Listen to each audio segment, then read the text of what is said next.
In life is all about control, right? Controlling our health, controlling our lives, and for some narcissistic people, controlling other people, okay? And one of the ways that you know that you don't have control over your situation is how intensely you want control and how frustrated you are at your attempt to control it. Because when somebody actually likes us, and this is something that I've noticed in my life, when somebody is genuinely into us, the desire for control over how they feel about us is not high. Why? Because we know they like us, And this is a thing that people just don't want to do, and that's letting people who actually like us come to us. It doesn't mean that we're hermits, that we are in a cave, right? And we don't talk to people. We're just a bunch of terminators. No, we put ourselves in a position where we meet people, but you gotta let them come to you. Almost all the time, when you let the other person do most of the work, especially when they're proving themselves to you, you have to let them come to you. For example, when I meet women, well, let's just say I'm strolling down the street and I meet a cute person, right? Cute girl, right? She gives me her number and she looks excited. If I initiate contact, don't get me wrong, it's fine, right? I add her on Instagram, for example, and she adds me back. When I initiate contact, by just me initiating contact, it's going to be a little bit harder to tell if she likes me. I'm telling you, it's going to be more frustrating. Because I'm already, by me initiating something, initiating the conversation, the going out, you sort of let her off the hook. Because I am telling you, this is something that has always been consistent in my life. This has never failed me.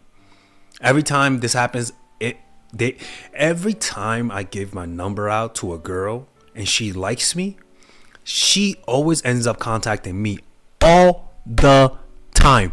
Not one time has a girl that didn't like me and that we didn't end up like hooking up towards the end of that like relationship. Not one time they didn't like me and they initiated contact.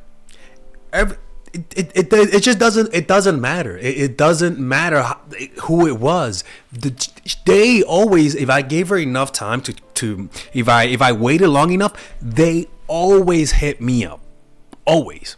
And in those relationships and those interactions were less stressful. Those interactions were more pleasurable. Those interactions took less energy out of me. But when I initiate contact and they respond, you don't really know if they really like you. You get what I'm saying? So you gotta let them choose you. How do you do that? All you do is put yourself in a position where they can see you, in a position of leadership. If you're a guy, for example, or just in the person's proximity so they can see you. And if they like you, they're gonna choose you. They're gonna go up to you or find a way to get your contact.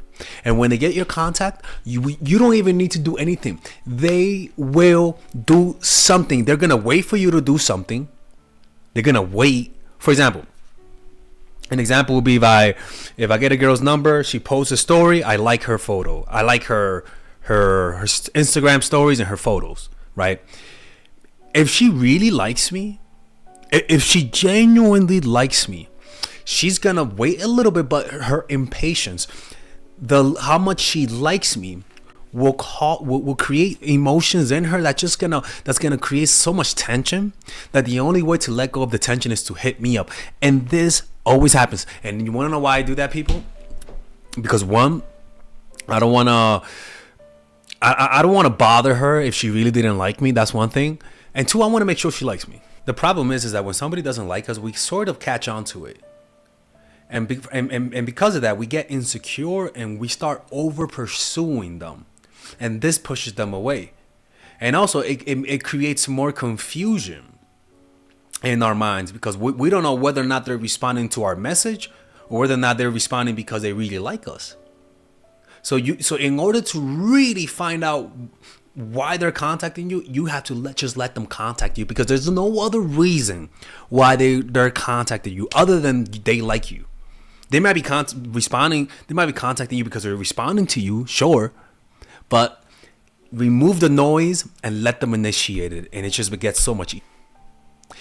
nothing is more stressful than doing all the work in the hopes that they like us back. We have this belief that we think that if we actually work hard enough, they're actually going to like us. No, people choose you before they even take your number. They choose you. They tell you. They in their minds, they say, I want that dick. Right? If you're a guy, right? I want that. I want that guy. But what tends to happen is that we don't wait long enough. What tends to happen is that we're too impatient. We try to force things to happen. No. Every time a woman wanted a relationship with me, she made it obvious. I'm telling you, this whole thing that this girl likes me a lot, but she's mysterious, is a bunch of bullshit. It's a bunch of bullshit. This guy likes me, but he's being mysterious. Guys are not patient. When a guy, let me tell you, lady, it takes a video like this for me to tell guys, don't initiate contact with her. If she really likes you, she will. It takes dudes watching this video 10 times to actually listen to what I'm saying, because guys will break the rules that I teach 9 times out of 10, almost all the time. And you know, and it's funny because look, we all meet people who are not as attractive as we are that want our numbers. It happens, right? And what do the people that we don't like always do? They always initiate contact.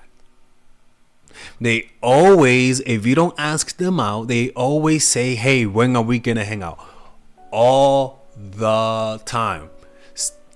What makes you think that this is not an exception to the rules with people who you find as more attractive than you? This is what they're going to do. They're always going to initiate. They're always going to make the effort. The reason why I'm telling you is this strategy saves you so much mental energy. When I meet someone and I get their number, I just get their Instagram, add them. If they post something, I'll like the photo. If they post a story, I'll like the story. I'll let her know that I am there. And almost all the time, and this is the truth, a lot of the time they never initiate contact because a lot of the times people just liked you in the moment. That's just how that works. You know, we should not take these things personal. And whenever you go out of your way to make something happen because maybe they're waiting for you, you think they're waiting for you. When those things don't work, they end up they over time they make you jaded. And it's not about taking risk. We're not talking about that. We're talking about stop forcing things to happen. Learn to read people. If the person is not initiating contact, if you notice the person doesn't even look at your stories, if you notice the person doesn't talk about having a relationship with you, if you notice a person doesn't talk about marriage, there's a reason why they don't talk about it. For me, anytime a woman wanted a relationship, she'll bring up those things. She'll talk about it. I never have to bring it up. So how do you let them choose you? You just do nothing. You just say yeah. You're receptive to them. Right? You're friendly, but let them initiate from the start, man. I'm telling you, man. I am telling you. And if you're like, well, what if they don't initiate? Okay, then just like a photo, like a few photos. And the reason why that works is because you liking photos, you're signaling to them that you're into them. But you not messaging them causes a mixed signal.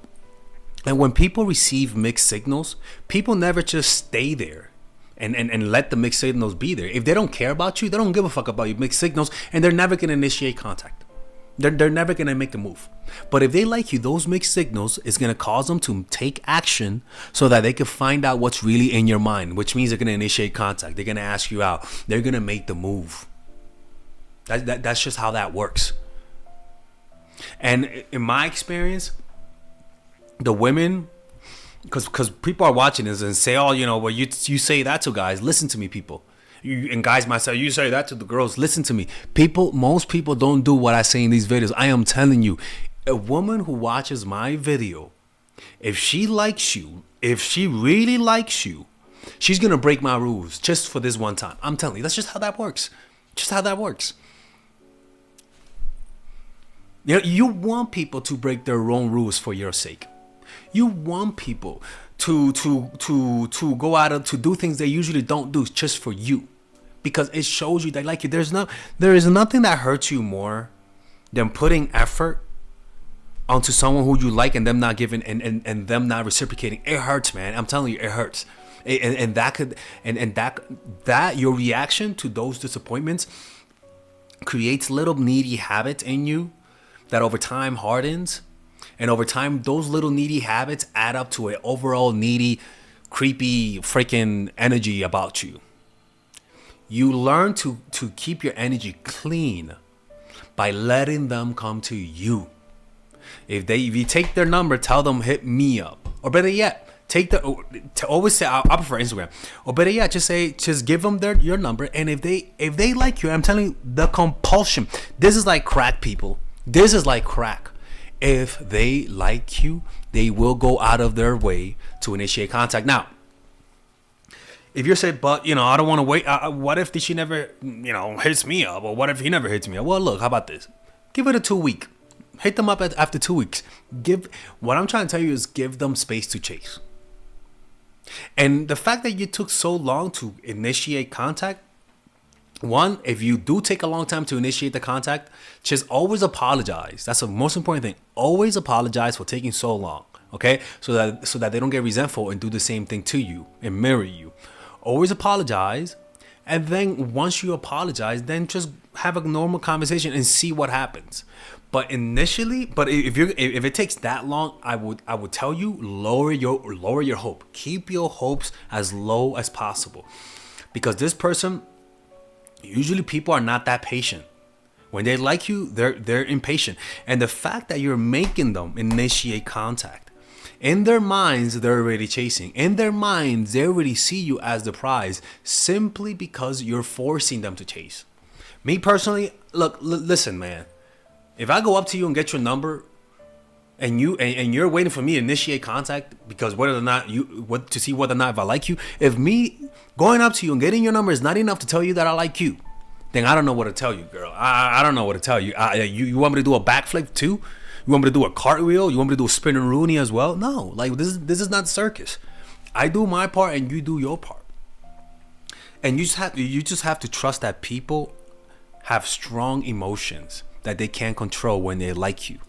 Stop thinking that they've transcended human nature. Stop thinking that they're the paragons of virtue, that they're too busy for you. People are not that busy. Okay? People are, and if they choose you when they're going out of the way, when they're busy, when they're free for you, when they're initiating the contact, when they're responding fast, when they're enthusiastic, when they don't cancel. The problem is that nowadays dating is a little bit more fickle, man. I'm telling you, man. Dating is different. Studies show that people are having less sex than before. Now, people say, but people are liberated. People are having sex with a bunch of people. Yes, they are. They're having sex with a lot of people, but 1 or 2 times. People in relationships have more sex, but with the same person. People who are single nowadays, a lot of them have less sex, but with more people. And that's the culture that we're in, especially if you're online. That's why online, you cannot take these things personal online. Let them come to you. These people online will flake on you at almost every step. You get their number, you match with them, they might just flake that way. You initiate contact, they might never respond. They respond one time, but then they may not respond the next time. You take their number, and they send you their number, you message them, they may never respond. Even if they do respond, you make the date, they may not go to the date. And even if they do go to the date, they may not look at their photo. And even if they do go to the date, you may not see them again. You have to online people and people who you meet in social situations where you don't know people. You know what I'm saying? Those are very fickle, and a lot of people take a lot of contextual friction, meaning like friction, what's between you and what you want. People take those contextual friction because online does create a lot of friction personal. It's like, no, this is just the world that we live in. Don't take it personal. Just stop putting so much effort. Be receptive. Be open, but stop trying to make things happen when they're not making the same amount of effort. You gotta let them prove themselves to you. That's how you know you're of high prize. When somebody doesn't put a lot of effort to you, you don't take it personal. You just stop putting effort, and you don't think about that no more. Honest to God, this is something that I do, that I've started doing many years ago, and it's worked wonders on me.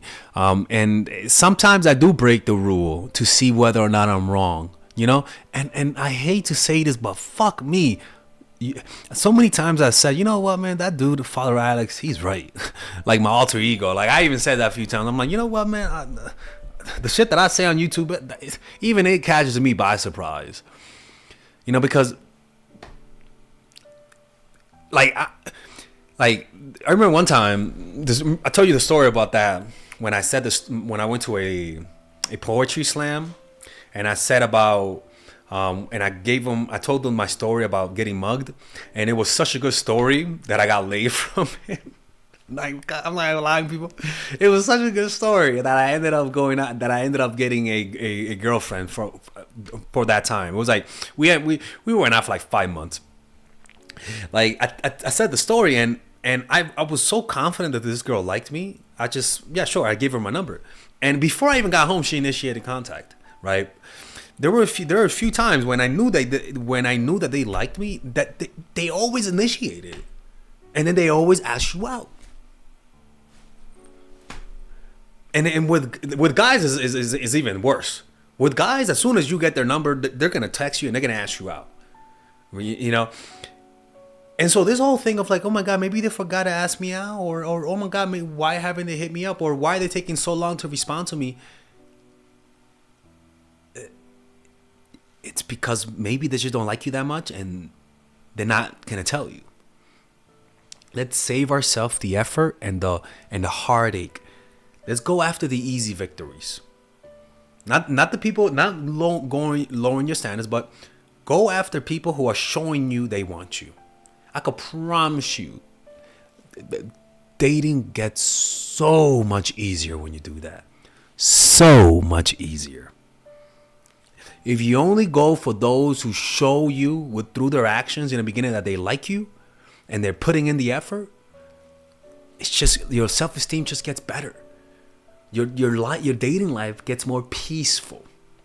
All right? Okay. Anyways, man, always remember, let them choose you. And you know they're choosing you because they're initiating the contact. They're making the effort. Now, for guys, I'll say this. For guys, if you're a guy, I would wait a few days to initiate the contact, just to give her a chance to make the move. But if you're a girl, I would wait like 2 weeks, you know. But for guys, give her space to chase. For example, even with kissing, honest to God, even with kissing, like when I'm going out, when I'm hanging out with my girl, I don't really initiate that much contact, physical contact. I let her initiate the physical contact. Like I let her do the work, and I reciprocate. When she does that, then I'm more physical, then I'm more lovey. But I'm rewarding the chasing. I'm rewarding chasing. I'm rewarding initiating contact. You know, and this strategy that I just told you works with everyone. There's one girl that I dated. There will be from a few days where she would just sit on the other side of the sofa. And I'm like, what the fuck? And it would get in my head. And I remember because she would be so physically distant, it made me want to initiate. I would go up to her. I would hold her hand. I would kiss her. But it was because her physical coldness made me more physically warm. So this works with everything. Let them choose you by letting them show you through their actions. And if they're not showing it, they're not retarded. They're not dumb. They just don't want to do it. And this makes your life so much better. I'm telling you, man. I'm telling you. Anyways, hopefully you guys enjoyed this video. If you guys want to work with me one-on-one to get dating advice, click on the description down below. Become Patreon supporters to get videos I only post on Patreon that I don't post here. And I'll see you guys next time. Bye-bye. All right, ladies and gentlemen, if you guys ever want to learn how to use your feminine energy to influence people, learn how to use your masculine energy to become more assertive, and also learn how to blend both energies to improve your dating life, your spiritual life, honestly, your relationship life, your family life, your career life. This is the course for you. If I had to make a course for my nieces, I have two nieces. One is 8, 19, and one is 14, 15. 16. Holy shit. Oh my God, he's a bad fucking uncle. He's a bad uncle. Get him. Shut up, Melissa. You should get this course, right? And this is the course that I will make for them. So, for example, watch the curriculum, right? In the first week, we're going to be showing you how to establish a strong masculine foundation without letting it hurt your feminine energy. This masculine foundation is a source of who you are, right? It's your bodyguard. Without this, whatever feminine energy you create will be destroyed by the outside, because your masculine is your shield. So we'll talk about goal setting. We'll talk about how to develop a serious attitude. We're going to be talking about how to use more logic, how to use more goal-oriented behavior. It's more how to be a man. Now the next one is how to embrace the feminine energy, right? This one would teach you about how to minimize excessive masculine traits, developing self-awareness, healing abundant feminine energy, regulating your emotion, mastering voice qualities and facial expressions, surrendering control, and allowing pain to be felt. This is honestly, this will supercharge, like Kaioken, your masculine energy. After that, we have femininity in the workplace, and how to be feminine in the workplace without letting people take advantage of you, and the nuances of how women on power should behave versus women who are subordinates in the workplace, and even the dress code. This is based on psychology, people. It's kind of insane. I'm actually excited about this one. The next week, we talk about navigating the labyrinth of male and female friendship, and this a lot of women find confusing, so we talk about that. And how to identify envious friends, how to identify the good friends, how to keep male friends, and how to keep female friends. Week 5, we talk about how to release the burden of the past and stop and destroy mental projections. This is actually really powerful. And then week 6, we talk about how to increase your observational power so that you can read people better. And we have a bunch of bonuses. The course starts at $99, and you guys can pre-order the course today at $69 before it goes out. If you're watching this, most likely I'm in the meditation retreat, so I will be praying for all of you guys. And just click on the description down below of the video. Right there, you'll see it, and you can pre-order that course. It's gonna be out by the end of next month or the beginning of February of March. One of the two, people, because I have a 10-day retreat to do, and I want to finish the course after the retreat, because I think the ideas are gonna be so much better. All right, man. I'll see you guys later. Pre-order, man. I'm closing the channel.